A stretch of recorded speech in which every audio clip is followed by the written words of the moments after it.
이어서 홍의학 목사님 모시고 통일에 대한 말씀을 듣도록 하겠습니다. 항상 어려운 약자들을 위해서 기도하시고 행동하시는 홍의학 목사님 뜨거운 박수로 맞이하겠습니다. 아이고, 오랜만에 뵙습니다. 반갑습니다. 저희가 영상도 봤지만 우리가 분단이 해방 이후에 바로 분단이 됐으니까요. 81년 됐습니다. 그리고 또 우리가 한국전쟁도 벌써 71년이 돼버렸네요. 아니죠. 76년 됐습니다. 그런데 이제 아직 우리는 정전이라고 해서 전쟁을 아직 잠시 멈추고 있는 상태지 평화의 상태? 그런 상태가 아니죠. 근데 북한이 얼마 전에 적대적 두 국가로 그렇게 자기들을 선언합니다. 그래서 정식 국가로 인정받기 위한 노력들을 하고 있는데요. 우리나라 통일부가 2026년 올해 통일백서에 평화적인 두 국가라고 하는 개념을 정동영 장관이 발표합니다. 그러니까 통일백서에 실렸으니까 이 내용들은 우리나라 대한민국 정부의 공식 입장이 되는 것인데요. 근데 이게 또 미묘한 차이가 있습니다. 정동영 통일부 장관이 평화적인 두 국가, 북한에 대응하는 그런 논리를 백서에 담아서 앞으로 그렇게 통일의 방향 정책을 세우겠다고 그렇게 이야기했는데 정부 안에서조차도 이 정동영 장관의 평화적인 두 국가라고 하는 개념을 받아들이지 않는 분위기입니다. 이재명 대통령도 국무회의에서 이런 부분들을 조금 부정적으로 이야기를 합니다. 그럼에도 아마 이 평화적인 두 국가라고 하는 이 개념이 조금은 수면에 좀 내려가겠지만 그래도 유효하지 않겠는가 하는 개인적인 생각을 합니다. 그런데 바로 이틀 전인가요? 트럼프가 또 이런 얘기를 했습니다. 북한이 57개의 핵을 가지고 있으니 나는 김정은과 친하다, 만나겠다. 그리고 아까 봤지만 갑자기 한미 연합훈련을 줄이자 이런 얘기를 합니다. 이유는 있겠죠. 이유는 있겠지만 오히려 이재명 대통령이 거기에다가 X라고 하는 트위터죠. 예전에 X라고 하는 거기에 SNS에 글을 올렸어요. 감사하다. 페이스메이커로서의 트럼프를 치하하는 그런 글을 올립니다. 그래서 이 세 가지를 종합해 보면 이렇게 말할 수 있을 것 같아요. 평화적인 두 국가라고 하는 개념을 통일백서에 담았으니까 정책은 앞으로 물밑에서 그렇게 진행이 될 것 같고, 트럼프는 나름대로의 계산이 있으니까 북한의 핵을 인정하는 듯한 발언을 하면서 자기가 그 주도권을 쥐고 싶어하는, 그리고 거기에 우리가 좀 한국 정부가 흔들렸으면 좋겠는데 오히려 저는 이 부분에서는 이재명 대통령이 순발력 있게 말을 잘하지 않았을까 그런 개인적인 생각을 합니다. 당신은 페이스메이커로서 충실히 그 역할을 해주면 좋겠고 우리 나름대로 최선을 다해서 통일을 위한 그리고 평화 공존을 위한 길을 모색하겠다. 이런저런 얘기, 주도권을 인정하는 듯 하면서도 우리의 자주와 그리고 우리 평화를 위한 한국 정부의 그런 자주권을 존중받고 싶어하는 그런 마음을 담았다고 생각이 듭니다. 11월에 전문가들이 예상하기를 트럼프의 발언을 보면 11월쯤에 한번 북미가 만나지 않을까라고 하는 조심스러운 기대를 하지만 이것도 유동적인 게요. 트럼프라는 사람이 미국의 대통령이긴 하지만 국가 정책 그리고 그동안에 미국이 전 세계를 대상으로 했던 패권과 자국의 이익을 위해서 그렇게 많은 군사력을 동원하고 천조국이라고 불릴 만큼 그런 군사 강대국이죠. 초강대국입니다. 지구상의 유일무이한 그런 군사 강국인데도 자신들이 지금 어려운 처지에 있다는 것을 북한으로 돌려서 주도권을 쥐고 우리 정부를 흔들고 우리를 흔들지 않을까라고 하는 또 부정적인 기록이 있습니다. 거기에 진짜 무서운 게 하나 있어요. 뭐가 있냐면 우리 안에 늘 이런 이야기가 나올 때마다 색깔론을 펼치는 정치 공세가 끝없이 우리의 통일 문제를 정쟁으로 끌고 갑니다. 81년의 분단의 역사를 가졌으면서도 우리가 지금 해결하지 못한 문제가 하나가 바로 이 분단에 기생해서 지금까지 자기의 기득권들을 누려온 일종의 보수죠. 지금은 그겁니다.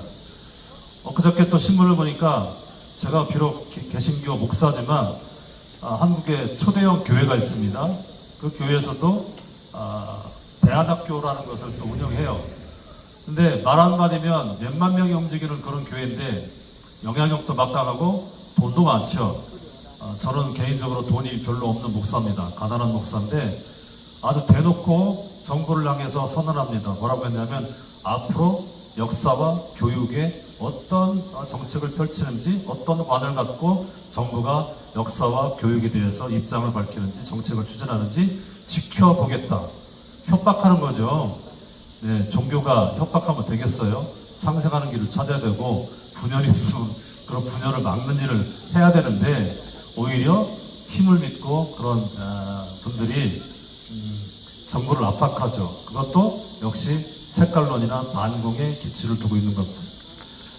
그래서 이 모든 것들을 저는 개인적으로 종합할 때 결국은 우리 조심스럽게 겉으로야 트럼프가 저렇게 강성 발언을 하고 우리가 흔들리는 것 같고 그렇지만 이런 틈을 타서 오히려 그동안에 막혀있던 꽉 막혀있던 인도주의적 그런 어떤 남북 간의 교류라든가 우리가 아직 이산가족 문제가 해결되지도 않고 있죠. 이런 예전에 했던 인도주의적인 그런 차원의 교류가, 민간의 교류가 다시 활성화될 수 있는 길이 열리지 않을까 조심스럽게 기대도 합니다. 그랬으면 좋겠어요. 통일이라고 하는 것은 사실은 어떤 특정한 사건이나 어떤 정치적인 제스처만을 가지고 되는 건 아니라고 생각합니다. 통일이 전제가 되는 것은 평화로운 그런 평화를 만들 수 있는 피스메이커로서의 우리의 입장, 그리고 우리의 훈련, 일상에서 그런 것들이 우리 몸에 체득이 됐을 때 그것이 자연스럽게 만들어지는 겁니다. 여러분, 누군가 대화를 할 때 두 주먹을 불끈 쥐고 꽉 쥐고 여러분 대화를 하면 상대방이 진심을 믿겠어요? 친구들하고 얘기를 하는데 여러분 둘이 얘기하다가 서로 친구들에게 두 주먹 불끈 쥐고 야, 너 얘기해봐. 그러면 어떻게 될까요? 주먹을 쥐는 순간 긴장되고 뭔가 한번 날아올 것 같고 나는 어떻게 저 사람이 반응할까 조심스럽고 움츠러들고 이런 게 반복이 되죠. 평화라고 하는 것은 그렇게 만들어지는 것이 아닙니다. 힘을 빼고 그리고 내 손에 쥐고 있는 그 무엇인가 무기 같은 걸 내려놓고 그리고 모두가 다 평화로울 때 진짜 대화가 시작되는 것입니다. 저는 우리 민족이 그랬으면 좋겠습니다. 분단을 이용해서 지금까지 기득권을 누려온 이제 그런 세력들이 극우가 되어버렸습니다. 그 극우를 추종하는 또 그룹들이 또 여전히 존재합니다. 정치도, 경제도, 그리고 종교나 교육도 여전히 그런 부분이 존재해요. 우리가 분단이라고 하는 현실을 우리가 망각하는 순간 그런 것들이 다시 망령처럼 되살아오죠. 결국은 통일은 외세나 어떤 외부가 개입해서 절대 해결할 수 없는 부분들입니다. 미국이 지금 그것을 놓치고 싶지 않은 그런 게 있습니다. 자국의 이익을 위해서요. 여러분, 이란과 지금 이스라엘의 전쟁도 벌이고 미국이 지금 그 전쟁에 개입해 있죠. 그렇게 위협하고 겁을 준다고 해서 평화가 만들어지겠습니까? 항공모함을 보내고 폭격기를 보내고 전투기를 보내서 폭격한다고 해서 그게 평화가 만들어지겠습니까? 오히려 저항만 생기겠죠? 절대 해결될 수 없다고 생각합니다. 근데 이 국제질서는 안타깝게도 미국이 제2차 세계대전이 끝난 다음에 만들어진 질서예요. 미국이 흔히 말하면 항행의 자유라는 걸 통해서 전 세계 바다를 누구든지 다 자유롭게 하는 명목하에 자신들의 그런 자본주의를 다 퍼뜨리고 자국의 이익만을 챙겨왔는데 이제는 그러지 못하는 시대가 되어버렸습니다. 오히려 자기들이 만들어 놓은 이런 네트워크를 누가 깼냐면 어떤 사람이 깨요? 한 사람이 깼어요. 트럼프 자체가 미국 자체가 깨버렸습니다.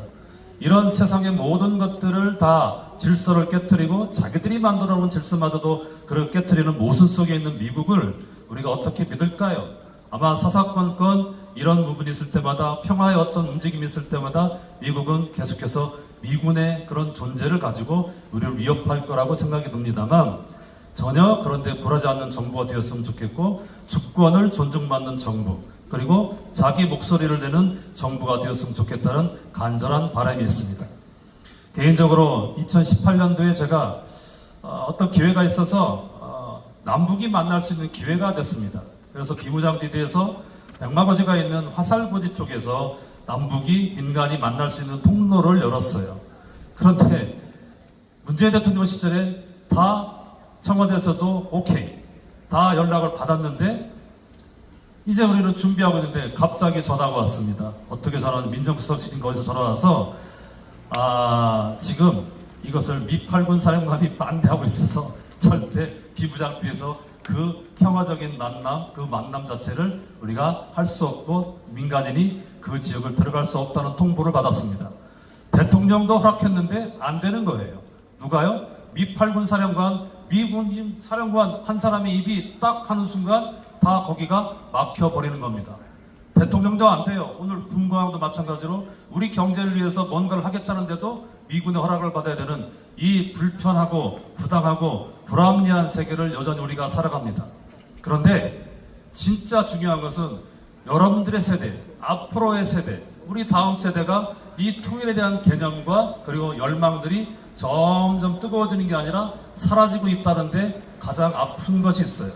그런데 평화는 일상에서 우리가 그 마음과 그 뜻을 버리지 않을 때 그것이 계속 만들어지고 유지가 됩니다. 일상에서 내가 그런 훈련들이 되지 않으면 안 되는 것이고 평화를 위한 노력들을 하지 않으면 절대 할 수 없는 것들이에요. 기득권을 내려놓는 훈련, 자기를 내려놓는 훈련, 남을 받아들이는 훈련, 그리고 타협하는 그리고 대화하는 훈련, 이런 비폭력으로 무언가를 해결하려고 하는 훈련, 이런 모든 것들을 통해서 우리가 그런 힘을 길러갈 수 있는 것이죠. 그런 저력이 없이는 만들어질 수 없습니다. 그래서 저는 이 국제정세도 있지만 진짜 중요한 것은 여러분과 우리가 일상에서 평화를 만드는 일, 평화를 꿈꾸고 그 희망을 버리지 않는 그것부터가 우리에게 있어야 되지 않겠는가. 끝까지 이 운동을 내 삶에서 만들어내는 사람이 진짜 평화의 일꾼으로 남는 것이고 세상을 바꾸는 것입니다.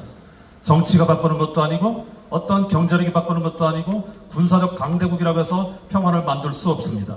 오히려 민간에서 어떤 한 사람이 그리고 평화로운 마음을 가지고 세상을 평화를 위해서 자신을 기꺼이 내려놓을 수 있는 사람이 있을 때 그것이 가능하지 않을까 저는 그렇게 굳게 믿습니다. 그래서 오늘 이 강진에서 열리는 이 자주평화 우리 통일 문화제 이게 소중한 거예요. 민간에서 하는 이 일들이 얼마나 소중한지 모르겠습니다. 관에서 하는 것도 아니고 민간이 끊임없이 노력하고 함께하고 기억하고 만들어가고 미래를 함께 나눌 때 그런 비전이 생길 때 여전히 우리나라에는 희망이 있다는 생각이 듭니다. 여러분 국제질서가 그렇더라도 우리 민족의 자존을 위해서 통일을 위해서 여러분들 열정만큼 잊지 말고 그 꿈을 버리지 않기를 부탁을 드립니다. 여러분 감사합니다.